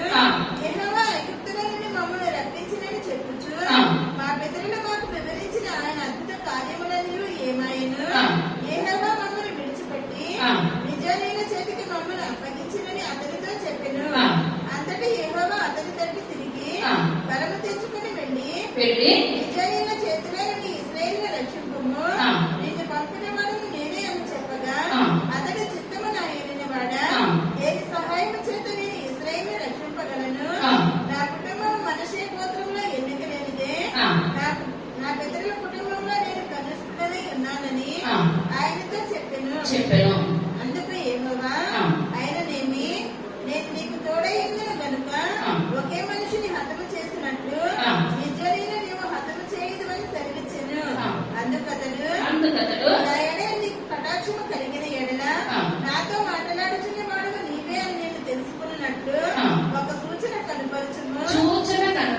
చాలండి. ఇప్పుడు దేవుడి యొక్క దూత, పాత నిబంధనల దూతని ఎవరని చెప్పాను? దేవాది దేవుడే. ఇప్పుడు దేవాది దేవుడే ఆకాశం నుంచి గిద్యోను దగ్గరికి వచ్చాడు. ఇప్పుడు ఇతను మస్తకి వృక్షం కింద గానుగ చాటున కొన్ని గోధుమలు పెట్టి దొడ్డ కొట్టుకొని తన కుటుంబం తినొచ్చు కదా అని అనుకున్నాడు. ఇప్పుడు దేవుడి యొక్క దూత దేవాది దేవుడే వచ్చి పరాక్రమం గల బలాఢ్యుడని మాట్లాడుతుంటే, నిజంగా పరాక్రమం గల బలాఢ్యుడు అయితే చాటును తింటాడా, వెలుపల అందరూ చూసినట్టు తింటాడు? ఇతను దొడ్డ కొట్టుకుంటాడా? అందరూ చూసేటట్టే. కానీ ఇప్పుడు అనుకుంటున్నాడు, మాకు బలం లేని వాళ్ళ దగ్గరికి వెళ్ళి నువ్వు ఎంత కదా నీ బలం అంటే ఏమంటారు, నాకంటే ఏమంటది, నాకు చెప్తే చెప్పగానే ఎవరి చెప్పొద్దంట. ఇక్కడ కూడా గిద్యోనుడు ఏమంటున్నాడు, దేవుని దూత అనుకుంటలేదు, నన్నేంటి పరాక్రమం గల బలాఢ్యుడు అంటావు, నాకే బలం ఉన్నట్లయితే ఇంత చాటుని నేను ఇంటికి పని చేస్తానంటే ఏ కాడిని గొప్ప బలమైన జనంగా నేను వాడుకుంటాను. నువ్వు మిద్యానీయుల దగ్గరికి వెళ్ళి నువ్వేం చేయాలి, యుద్ధం చేయాలని చెప్పినప్పుడు గిద్యోను ఏమాత్రం కూడా నేను కనిష్ఠుని కదా, నా గోత్రం ఏపాటికి నేను ఏపాటిదాన్ని, నేను వాళ్ళ మీద యుద్ధానికి వెళ్ళడం ఏంటి, తెలవడం ఎంత మాత్రం కూడా కాని పని అంటే ఎంత చెప్పినా వినట్లేదు. అప్పుడు దేవుడు అన్నాడు, నేనే అక్కడ యుద్ధాన్ని జరిగిస్తాను, నీ ద్వారా గొప్ప కార్యాలను నేను చేయిస్తాను, నువ్వు వెళ్ళాలి వెళ్ళాలి అని చెప్పినప్పుడు ఇప్పుడు గిద్యోను అంటున్నాడు, అయితే ఒక కార్యం, మీరు నిజమైన దేవుడు మీరైతే మీరు ఏం చేయాలి, ఒక సూచన నాకు కనపరచాలి. ఆ సూచన జరిగినట్లయితే నేను ఏం చేస్తాను, దేవుడు అంటారు. విగ్రహాలను చేసే వాళ్ళందరూ కూడా ఇప్పుడు ఏ మాత్రం కూడా 20 సంవత్సరాలు చేస్తారు, 30 సంవత్సరాలు చేస్తారు, అందులో ఫలితం ఏమి కూడా ఉండదు. అప్పుడు దేవుడిని అడుగుతారు, నిజమైన దేవుడు అయితే నాకు రాత్రి కల్లోకి వచ్చి మాట్లాడినట్లయితే, హాస్పిటల్లో ఉన్న చాలా మంది అంటారు, నాకు రాత్రి దేవుడు వచ్చి నాకు స్వస్థపరిచాడు, తెల్ల బట్టలు వేసుకొని వచ్చాడు, ఇలాంటి వాళ్ళ కదా నమ్మకం, నాకు దేవుడు అంతా బాగు చేస్తాడు, ఆపరేషన్ థియేటర్ అంతా చూపించి చాలా మంది చెప్తా ఉంటారు అనమాట. దాన్ని బట్టి నేను ఏం చేస్తాను, మారేను దేవుని సన్నిధానానికి వచ్చాను. ఎంతమంది చెప్పినా నేను వినలేదు, కానీ దేవుడే స్వయంగా నాతో మాట్లాడినప్పుడు నేను విన్నానని సాక్ష్యం చేస్తారు. ఇక్కడికి వచ్చినప్పుడు గిద్యోను అంటున్నాడు, దేవుడితో నాకు ఒక సూచన దయచేస్తే ఆ సూచన బట్టి నేను ఏం చేస్తాను, నమ్మి వాళ్ళతో యుద్ధానికి వెళ్తాను, లేకపోతే నేను ఏమాత్రం కూడా యుద్ధానికి వెళ్ళాను. దేవుడు ఒక సూచన చూపిస్తున్నాడు అన్నమాట. చదువుకుందాం. నేను నీ ఎదుకు వచ్చి నా అర్పణమును బయటికి తెచ్చి నీ సన్నిధిని దానిని పెట్టు వరకు ఇక్కడి నుండి వెళ్ళకుమే అని వేడుకొనగా ఆయన నీవు తిరిగి వచ్చే వరకు నేను ఉండేదనని. అప్పుడు గిద్యోను లోపలికి పోయి ఒక మేకపిల్లని తుమ్మడి పిండితో పొంగని భక్ష్యములను సిద్ధపరిచి ఆ మాంసంలో గంపలో ఉంచి అది వండిన నీళ్ళని కుండలో పోసి ఆయన కొరకు ఆ మస్తకి వృక్షము క్రిందికి దానిని తీసుకుని వచ్చి దగ్గరగా ఉంచగా దేవుని దూత ఆ మాంసంని పొంగని భక్ష్యములని పట్టుకుని రాతి మీద పెట్టి నీళ్లు పోయమని అతనితో చెప్పెను. అతడు అలాగూ చేయగా యెహోవా దూత తన చేతనున్న కర్రను చాపి దాని కొలత ఆ మాంసమును ఆ పొంగని భక్ష్యములను ముట్టినప్పుడు అగ్ని ఆ రాత్రుల నుండి వెడలి ఆ మాంసమును పొంగని భక్ష్యములను కాల్చివేస్తాను. చాలా ఇప్పుడు గిద్యోను అంటున్నాడు, నువ్వు నిజంగా దేవుడు అయితే నేను ఒక సూచన నాకు చూపించాలని చెప్పినప్పుడు, మీరు ఇక్కడే కూర్చోవాలని చెప్పినప్పుడు దేవుడు ఏం చేస్తాడండి, నేను ఇక్కడే ఉంటాను, నువ్వు వెళ్ళి రామని చెప్పినప్పుడు ఒక మేక పిల్లను వధించి అది వండి అక్కడ పిండి కలిపిదంతా కూడా పట్టుకొని వచ్చినప్పుడు ఇప్పుడు అది మీరు ఏం చేయాలి, కాల్చాలి, దహించాలని చెప్పినప్పుడు దేవుడు ఏం చేస్తాడండి, కర్రను చాపగా కాలిపోయినప్పుడు దేవుడు అంటారా కాదంటారా, దేవుడే. నమ్మాలంటారా నమ్మకూడదంటారా, నమ్మాలని చెప్పినప్పుడు ఇప్పుడు మళ్ళా ఇతరులో కూడా ఏంటంటే ఎదుర్కొన్న విద్యార్థులు ఎటువంటి వారు, బలమైన వారు, అది మెడతల దండ అంటున్నారు, ఇంత అంత కాదు, ఇశ్రాయేల్ ప్రజలు తక్కువ మంది ఉన్నారు. ఇప్పుడు మేము ఇంత తక్కువ మంది ఉన్నప్పుడు యుద్ధానికి ఏమాత్రం కూడా వెళ్ళలేము. అయితే చాలా రోజులు తినడానికి లేని స్థితిలో నీరస పడిపోయినారు. ఇలాంటి వాళ్ళతో నేను యుద్ధానికి తీసుకునేను ఏ రకంగా వెళ్తాను అని గిద్యోను భయపడుతున్నాడు. ఈ సూచన చెప్పినా సరే గిద్యోనులో ఏమాత్రం కూడా ఏం లేదండి, నమ్మకం ఏమాత్రం కూడా లేదు. అదే అధ్యాయం 36వ వచనం. అప్పుడు గిద్యోను నీవు సెలవిచ్చినట్లు నా చేత ఇశ్రాయేలును రక్షింపను ఉద్దేశించిన ఎడల నేను కళ్ళములో గొర్రెబొచ్చు ఉంచిన తరువాత నేల అంతయు ఆరి ఉండగా ఆ గొర్రెబొచ్చు మీద మాత్రమే మంచు పడినడగా నీవు సెలవిచ్చినట్లు ఇశ్రాయేలును నా మూలముగా రక్షించదనని నేను నిశ్చయించుకొని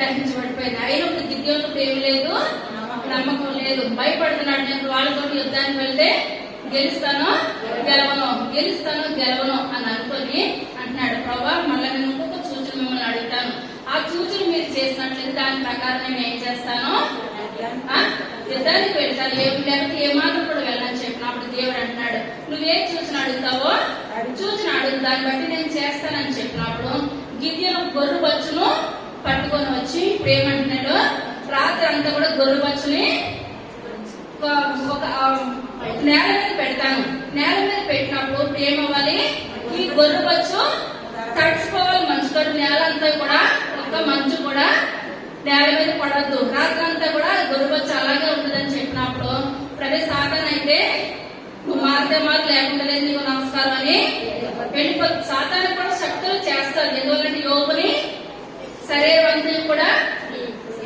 వ్యాధి పెట్టింది, ప్రాణం తీసే అధికారమే దేవుడు లేదు.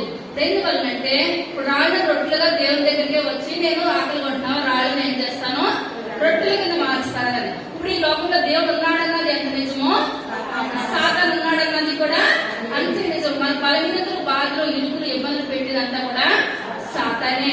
కానీ చాలా మంది ఏమన్నారంటే దేవుడు ఉన్నాడు కానీ సాతాను లేదు, కానీ సాతాను కూడా ఈ లోకంలో ఉన్నది. సాతాను తన చిట్ల కొట్టాలి, దేవుడి నామానికి మహిమ తేవాలి.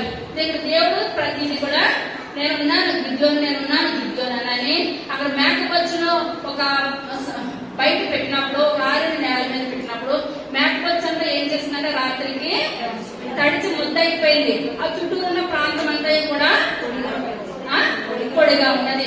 కొద్దిగా లేచాడు, అక్కడ గిద్యోను రాత్రంతా ప్రార్థన చేసుకున్నాడు. నిజమైన దేవుడైతే ఇప్పుడు మనం ఏదైనా బయట పెట్టినప్పుడు ఆ మంచి కాలంలో అది తడవాలని మనం అనుకున్నా సరే ఏమవుతుందండి, మొత్తం అంతా కూడా తడిసిపోతుంది. వాహనాలు కానీ కార్లు కానీ బయట పెట్టినట్లయితే ఉదయానికి మంచుతో నిండిపోతుంది అనమాట.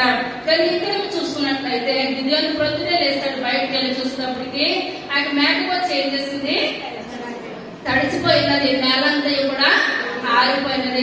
ఇది ఉంటుగా కాదని ఆ మేకపోచ్చిన బకెట్ లో ఏం చేస్తాడు, అతను పిండుతున్నాడు. నీరు వస్తుందంటారా, అంటే అంత మేకపోచ్చు తడిసిపోయి బకెట్ అయ్యి అంత నీరు అంత మంచు కురిసింది, ఆ బొచ్చు మీద కురిసింది, కానీ బయట ఎక్కడ కూడా కురవలేదు. ఇప్పుడు నమ్మాలంటారా నమ్మొద్దంటారా, నమ్మాలి. కానీ గిద్యోను అనుకుంటున్నాడు ఒకవేళ ఇది జరుగుపోద్దేమో, ఇది దేవుడు చేసిన కార్యము. ఒక్కొక్కసారి మనం బలంగా ప్రార్థన చేయలేదు, ఎప్పుడైతే కూర్చుంటామో సాతాను విధాలుగా మనకి ఆటంకాలు పెడతా ఉంటది. అదే సమయంలో ఫోన్లు వచ్చి ఎప్పుడు మాట్లాడాలి, గంటల కొద్ది మాట్లాడుతుంటారు, చుట్టాలు వస్తారు, ఏదోటి మనకంటే నువ్వు ఆ పని ఆపేసావు కదా, ఈ పని ఆపేసావు కదా, చేయొచ్చు అది చేయలేదు అలాంటి సాతాను పని మీదే మనం ఎక్కువ మైండ్ పెట్టేస్తుంది. కానీ ప్రార్థనలోనూ కూర్చున్నాడు. తప్పుదారు అన్ని మాటలు మనం కూర్చున్నామంటే ముందుకు పడతాము, వెనకబడతాం. భయంకరమైన నిద్ర. ఆ ప్రార్థన నుంచి బయటకు వేసామంటే 12 అయినా సరే నిద్ర రాదు, ఏది కూడా రాదు. ఇప్పుడు ఇంత కార్యం చేసినా సరే మళ్ళీ గిద్యోను అంటున్నాడు, ప్రభా అయ్యింది, ఇది అయిపోయింది, మళ్ళా ఇంకొక రాత్రి ఒక్కసారి మిమ్మల్ని నేను ఏం చేస్తాను, పరీక్షిస్తాను. అందులో గెలిచానంటే నేను ఏం చేస్తాను, యుద్ధానికి వెళ్తాను, లేకపోతే యుద్ధానికి వెళ్ళని చెప్పినప్పుడు దేవుడు అంటున్నాడు, దేవుడు ఎంతో సహనము కలిగిన దేవుడు అంటున్నాడు, గిద్యోను నువ్వేం చేస్తావో చెయ్యి. ఇవ్వాలంటే నువ్వు నాకు పని మీద వాడబడాలి, అక్కడ మిద్యానీయులతో నువ్వు యుద్ధానికి గెలవాలి, నేను నిన్ను గెలిపిస్తానని మాట్లాడతాడు. నీ కోపము నా మీద మండనీయకము, ఇంకొక మారి ఆ బొచ్చు చేత శోధింప సెలవిమ్ము. నేల అంతటి మీద మంచు పడి ఉండగా ఆ బొచ్చు మాత్రమే పొడిగా ఉండనిమ్మని దేవునితో అనగా ఆ రాత్రి దేవుడు అలాగే చేసాను. నేల అంతటి మీద మంచు పడినను ఆ బొచ్చు మాత్రమే పొడిగా నుండెను. చాలా దేవుడు నామాన్ని మళ్ళీ అంటున్నాడు, ప్రభా నువ్వు కోపం తెచ్చుకోవద్దు. అబ్రహాం కూడా అదే అంటున్నాడు దేవునితో, ఆ లోతు అక్కడ సొదొమ గుమొర్రా పట్టణాన్ని నాశనం చేస్తానంటే ప్రభా 50 మంది నీతిమంతులకే రక్షిస్తా అని చెప్పినప్పుడు అలాగే ఎక్కడికి వచ్చేస్తున్నాడండి, 10 మంది దగ్గర వచ్చేసి యేసయ్యా మీరు కోపపడనంటే ఇంకొకసారి భయపడుతున్నారు. కానీ ఏం చేస్తున్నారు, ఒక్కొక్కటి దేవుడిని అడుగుతానే ఉన్నారు. అడుగుతా కూడా నేను ప్రార్థన చేస్తాను, దేవుడు చూపిస్తాడు. నాకు ఒక్కొక్కటి కొత్తగా వచ్చిన ఫస్ట్ టైం దేవుడు చూపిస్తాడు, నాకు అర్థం కాదు. ఏంటంటే పైకి సాఫ్ట్ గా ఉంటారు, లోన్ జీవితాలు భయంకరంగా ఉంటాయి. అయ్యో నేను పైకి కనబడేదంతా మంచి వాళ్ళకి జీవితాలు లేవేంటి నాయన, నాకు అర్థం అవట్లేదు, ఇంకొక రీతిలో నాకు చూపించవా ప్రభా అని అంటాను. పైకి స్తోత్రం అంటాను, ప్రభా ఏమనుకోకపోతే ఇంకొకసారి నాకు మళ్ళా చూపించండి అయ్యా, నాకు అర్థం కావట్లేదు. మళ్ళా దేవుడు చూపిస్తాడు, ప్రభా ఇప్పుడు నాకు అర్థమైంది నాయన అంటే అర్థమైందమ్మా అంటాడు దేవుడు. ఎందువల్లంటే మనకి ఎంత అర్థం కాకపోయినా సరే మన దేవుడు ఏం చేస్తాడంటే అర్థమయ్యే రీతిలో చెబుతానే ఉంటాడు. ఆయన అంత ప్రేమ కలిగింది వాడు. ఇప్పుడు అంటున్నాడు ఈయన కూడా గిద్యోను అంటున్నాడు, ప్రభా నువ్వు కోపడకూడదు, ఒక్కసారి మళ్ళీ నేను పరిశోధిస్తాను అని చెప్పి ఇప్పుడు ఏంటంటే మళ్ళీ ఈ రాత్రి ఆ మేకకు వచ్చి నేల మీద పెట్టాను. నేల మీద పెట్టినప్పుడు ఏమవ్వాలి, నేలంతా తడైపోవాలి, బొచ్చు ఒకటే పొడిగా ఉండాలి. అలా చేస్తావా ప్రభా, అలా చేస్తే నేను ఏం చేస్తాను, బరిలోకి దిగుతా లేకపోతే దిగనని చెప్పినప్పుడు దేవుడు అంటాడు, గిద్యోను నువ్వేదంటే అది నేను చేస్తానని చెప్పినప్పుడు అక్కడ రాత్రి ఏం చేస్తాడంటే మంచి మంచు పడే ప్రాంతంలో ఏం చేస్తాడండి అక్కడ మేక బొచ్చులు పెట్టినప్పుడు ఆ బొచ్చు ఎలా ఉన్నది, పొడిగా ఉన్నది, నేలంతా కూడా తడిగా ఉన్నది. తడిగా ఉన్నప్పుడు అనుకున్నాడు, ప్రభా నువ్వు వచ్చింది నిజమైన దేవుడవు. ఇప్పుడు అంటున్నాడు నువ్వు దేవుడు ప్రభా. ఇప్పుడు ఎందుకంత సమయం లేదని చదువుకుంటూ ఉంటే గిద్యోను అంటున్నాడు, నేను నా దేవుణ్ణి ముఖాముఖిగా చూసేసాను. దేవుని మనకు వందనాలు. ఏమంటాడండి, నా దేవుడు ముఖాముఖిగా చూసేసాను. దేవుడు ముఖాముఖిగా చూసే అనుభవాలు మనలో ఉండాలి, మన జీవితంలో ఉండాలి, మన బ్రతుకులో ఉండాలి. వచ్చామంటే వచ్చాము, వెళ్ళామంటే వెళ్ళామన్నది కాదు. కానీ ఇప్పుడు మోషే అంటున్నాడు, ప్రభా నేను ముఖాముఖిగా చూస్తానయ్యా, నా ముఖం మారిపోయిందయ్యా, నా జీవితం మారిపోయింది. ఇక్కడ యాకోబు అంటున్నాడు, నేను నా దేవుడు నేను ఏం చేశాను, ముఖాముఖిగా చూసేసాను, నా జీవితం మారిపోయింది, నా బ్రతుకు మారిపోయింది. సమరస్త్రీ అన్నదా, నా దేవుడి ముఖాముఖిగా నేను చూస్తే నా జీవితం మారిందంటారా, తన బ్రతుకు మారింది. చెప్పే జీవితం మారిందా, సౌలు జీవితం మారిందా, మన జీవితాలు మారాలా మారినయా, అబ్బా మాట బాలేదు, మన జీవితాలు మారిని అని చెప్పాలి. దేవుడు సంతోషిస్తాడు. ఏమని చెప్పాలి, మారిని ప్రభా. నేను ఇప్పుడు చూడకపోతే చివరి ప్రార్థనలో ముఖాముఖిగా చూసే కృపను నాకు దయచేయండి అయ్యా, ముఖాముఖిగా చూసే అనుభవాలు నాకు దయచేయండి. మనం ఈ లోకంలో ఉన్నామంటే ఇప్పుడు సాతానుతో ముఖాముఖి అనుభవాలు కాదు, లోకంలో ముఖాముఖి అనుభవాలు కాదు. ఎవరితో ఉండాలి, ఇప్పుడు ఇతను అనుకుంటున్నాడు ఎందుకు పనికిరాను కదా, నేను పిరికివాడిని కదా గాలి చాటు నేను ఏం చేస్తున్నాను, గోధుమలు గొల్ల కొట్టుకుంటున్నాను. దేవుడే నా దగ్గరికి వచ్చాడు.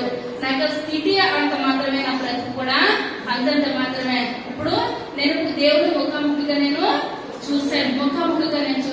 ఇప్పుడు ఎంతమంది జనం అండి, 1,00,000కు పైగా ఉన్నారు. విజ్ఞానీయులు విడతల దండ అంటున్నారు. ఇప్పుడు ఇశ్రాయేలు ప్రజలు ఎంతమంది ఉన్నారు, 7వ అధ్యాయం మొట్టమొదటి వచనం. అప్పుడు ఎరుబ్బయలు అనగా గిద్యోనును అతనితోనున్న జనులందరును వేకువను లేచి హరోదు బావి యొద్ద దిగుగా లోయలోని మోరే కొండకు ఉత్తరముగా మిజ్జనీయుల దండుపాలెం వారికి కనబడెను.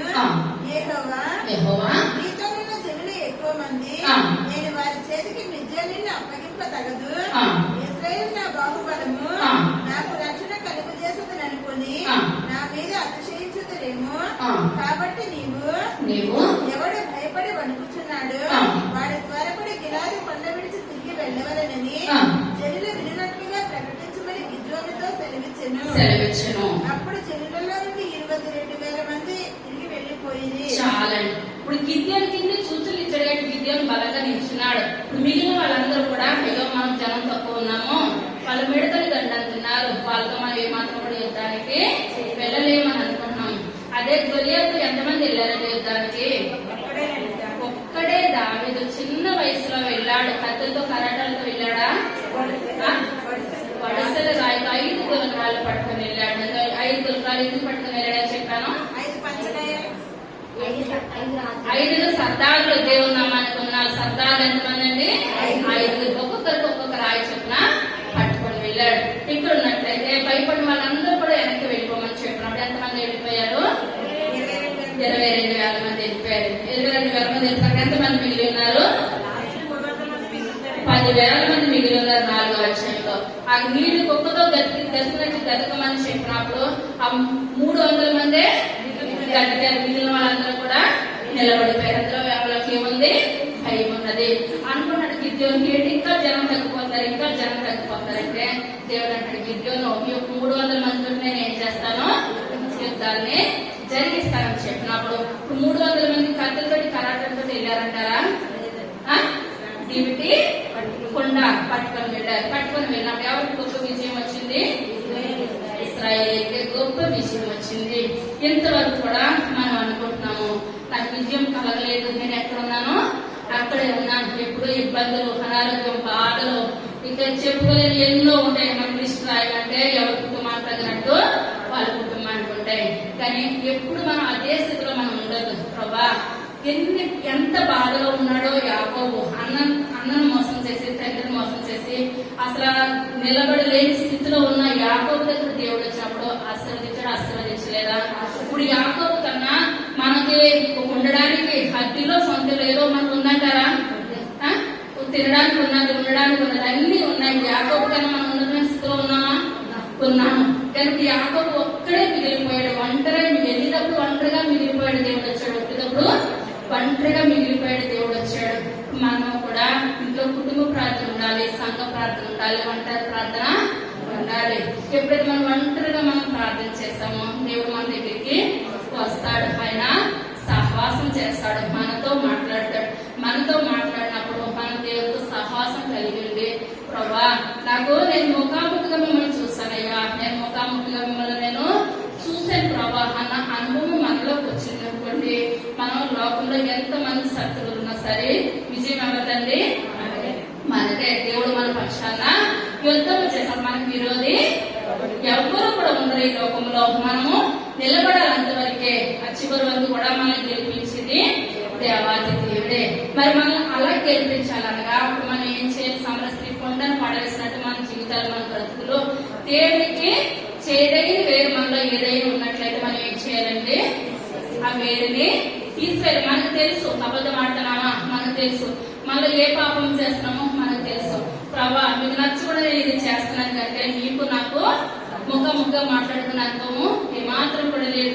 నాకు ఫస్ట్ లో ప్రార్థన ఎక్కువ చేసుకునే దాన్ని, అప్పుడు వాక్యం అనుభవం కానీ ప్రార్థన అనుభవం కానీ నాకు లేదు. కానీ మోకరించదాన్ని ఒకటే మాట అంటారు, ప్రభా మోసేతో ముఖాముఖిగా మాట్లాడారు కదయ్యా. మోసేతో ఒక మాట మాట్లాడినప్పుడు మీరు ఏం చేస్తారు? ఇంకొక మాట మీరు మాట్లాడేవారు కదా ప్రభా. నాకు ఎటువంటి అనుభవం కావాలి? మోసే లాంటి ముఖాముఖి అనుభవం. నాకు మోసే ఇంతమంది భక్తుల గురించి నాకు తెలిసింది కాదు, కానీ ఆ మోసే గారిని పట్టుకొని మోసేతో ముఖాముఖిగా ఉన్న అనుభవం నాకు దయచేయండి ప్రభా. మీరు మాట్లాడతారని బైబిల్లో అనడమే తప్పించి నిజంగా నేను వినిపించుకోలేదయ్యా. నాకు మీ స్వరాన్ని వినే కృపను నాకు దయచేయని ప్రార్థన చేస్తారు. నాకు ఇది కావాలి అది కావాలని ప్రార్థన చేయలేదు, కానీ ప్రభా మీ స్వరాన్ని వినే కృపను నాకు దయచేయండి అయ్యా. మీకు స్వరం నేను ఒక్కసారి వినాలి ప్రభా. మీకు మెల్లనైన స్వరం నేను వినాలి, వినే కృపను నాకు దయచేయని ప్రార్థన చేస్తాను. కొన్ని రోజులు టైం పట్టింది ప్రభా. ఈ రోజు లేచిపోతాను, కానీ నేను మీతో మాట్లాడలేకపోయినయ్యా. మీరు నాతో మాట్లాడలేదు. మీ చిత్తమైతే మరొక రోజు నాకు దయచేయండి అనుకొని మళ్ళీ 7 మీద పైకి లేస్తాను. ఒక రోజు ఇలా కళ్ళు మూసుకున్నానా లేదో దేవుడు నా దగ్గరికి వచ్చి మాట్లాడాడు. నేను మానవరాలే, మనందరం కూడా మానవులే. దేవుడు మాట్లాడినందరూ మానవులతోనే మాట్లాడాడు దేవుడు. మన ఆదాము అవ్వ కూడా మానవులే. మనందరం కూడా తల్లి గర్భంలో పాపంలోని లోకంలోకి వచ్చాం. కానీ వచ్చిన మనం ఏం చేయాలంటే, మన పాప ఎప్పుడైతే కడగబడినాయో, మన ముఖం ఎప్పుడైతే ప్రకాశింప చేసిందో దేవుని స్వరం మనం ఏం చేస్తామంటే వింటాము. మన పాపాలు మనలో ఉంటే వినడానికి ఎక్కడంత మాత్రం కూడా అవకాశం అంటూ లేనే లేదు. ఇప్పుడు ఇప్పటివరకు చెప్తున్నాడు ముఖం ఎంతమంది దేవుడితో మాట్లాడారు? దేవుడి ముఖం ఎవరో చూసారు?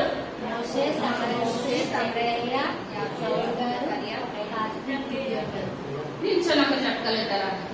లైన్ ఇటువైపు నిల్చొని ఒక్కరు చెప్పండి. ఒక్కరు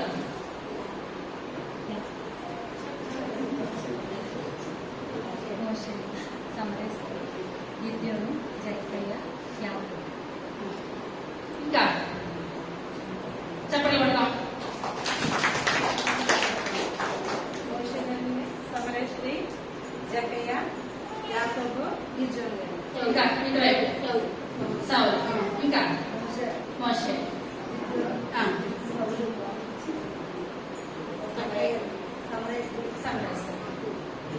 గిద్యోను. చెప్పలు పడదాం దేవుని నామమున. ఇటువైపు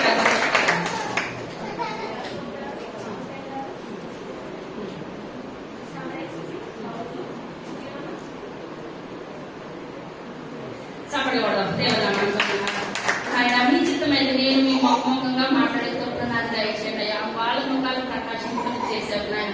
నా ముఖం చేతి మీద ప్రకాశించే కృపను దయచేయండి. వాళ్ళందరూ పైకి వేసుకుంటున్నాం. ప్రార్థన చేసుకుందాం. ముఖ దర్శనం చాలయ్యా, ముఖ దర్శనం చాలయ్యా, ముఖ దర్శనం చాలయ్యా, ముఖ దర్శనం చాలయ్యా, సమీపించని నివసించునా దైవమా, నీ ముఖ దర్శనం చాలయ్యా, నాకు నీ ముఖ దర్శనం చాలయ్యా. ప్రార్థన చేస్తున్నాం. సర్వశక్తి కలిగిన తండ్రి, కృప కలిగిన తండ్రి, దయ కలిగిన నాయన, మీ యొక్క దయ కలిగిన శ్రేష్టమైన నామాన్ని బట్టి ప్రభా మీకు వందనాలు, స్తోత్రాలు చెల్లించుకుంటున్నాను తండ్రి. అయ్యా మీ ముఖ దర్శనం మాకు కావాలి ప్రభా. అయ్యా మిమ్మల్ని మేము చూడాలి నాయన. మీకు వందనాలు ప్రభా. ఎస్ అయ్యా యాకోబు చూస్తాడయ్యా, ఆయన జీవితమే మారిపోయాయ్యా. యాకోబు అంటున్నాడు, నేను ముఖాముఖిగా దేవుని చూస్తాను, కలుసుకున్నానని మాట్లాడుతున్నాడయ్యా. మోషే గారితో 40 రాత్రులు 40 పగలు ముఖాముఖిగా మీరు మాట్లాడినప్పుడు ప్రభా ఇశ్రాయేలు ప్రజలు ఎవరు మోషే ముఖాన్ని చూడలేకపోయారు నాయన. అయ్యా జట్టే చూశాడు ప్రభా. ఎవరి దగ్గర న్యాయంగా చూస్తూ 4 వంతులు చెల్లించేస్తానన్నారయ్యా. అయ్యా సమరేశ్వరి చూస్తుందయ్యా, అప్పుడుగానే పాట వేస్తుందయ్యా. సౌలు పౌలుగా మీరు మార్చారు రాజా, మీకు వందనాలు తండ్రి. అయ్యా గిద్యోను అంటాడయ్యా, నేను ముఖాముఖిగా యేసయ్యని నేను చూశాను, నా దేవుడిని నేను చూస్తానని ప్రభా. యుద్ధానికి వెళ్ళినప్పుడు ప్రభా అయ్యా యుద్ధంలో గొప్ప విజయం వచ్చిందయ్యా. అయ్యా ఇంకా నయ్యా ముఖముఖ చూడడానికి వాళ్ళెవరిలో ఉన్నట్లయితే ప్రభా సరి చేయమని అడుగుతున్నాను తండ్రి. చేస్తే ప్రభా 3 దినాలు ఆయన ప్రార్థించారు. తన ముఖం అంతా ప్రభా అయ్యా అయ్యా ప్రకాశించిపోయిన రాజా. మా ముఖాలు ప్రకాశించాలయ్యా, మా ముఖాలు నల్లబడాలి తండ్రి. అంత ప్రార్థన మాలో ఉండాలి ప్రభా. అయ్యా మా కుటుంబాలు ఆశీర్వదించబడతాయ్యా, మా సంఘం ఆశీర్వదించబడతాయి తండ్రి. అయ్యా మేము మీ సన్నిధిలో జీవించబడతాం, ఆయన ఆశీర్వదించబడతాం తండ్రి. వాక్యం ప్రతి ఒక్కరిని బట్టి మీకు ఆచరించుకుంటున్నాను తండ్రి. అయ్యా మాలో ఎవరిలోనూ ఉండదు ప్రభా. అయ్యా సరైన జీవితాన్ని దయచేసాయా, ప్రార్థన జీవితాన్ని దయచేయండి. మా సంకట సమయానికి రావాలి ప్రభా. అయ్యా ఆ సమయానికి వచ్చి నన్ను స్థుతించి ఆదరించి గొప్ప భాగ్యాన్ని దయచేయండి. నా వాక్యాన్ని బట్టి మీకు వందనాలు తండ్రి. అయ్యా బిడ్డల జీవితాలు సరి చేయండి, ఆయన వాళ్ళ బ్రతుకులు సరి చేయమని అడుగుతున్నాను తండ్రి. అయ్యా మేము ప్రార్థన చేసినప్పుడు మా ప్రార్థన మీరు ఆలకించే దేవుడు ప్రభా, ఆశీర్వదించే దేవుడు అయ్యా. ఇప్పుడు వరకు ఆయన ఎంత ప్రార్థన ఎవరిలో తెలియదు ప్రభా. ఇక్కడి ఆయన ప్రార్థన జీవితం కలిగి ఉండే గొప్ప భాగ్యాన్ని దయచేసి ముఖముఖ అనుభవాన్ని దయచేయండి. నేను ప్రతి ఒక్కరిని బట్టి మీకు వందనాలు విడిచిపెట్టే వారంగా కావాలి ప్రభావం ఆచరించే గొప్ప భాగ్యాన్ని దయచేయండి. ఆరాధన ఆదరించేంతవరకు నాకు మీరే తోడుగా ఉన్న విధానాన్ని బట్టి మీకు వందనాలు. జరపదని కార్యక్రమం అంతట్లో మీరే మాట్లాడి మహిమ గంత ప్రభావాలు పొందమని త్వరగా రావచ్చు. ఏసై నామమున వేడుకొంచున్నాము తండ్రి. ఆమేన్.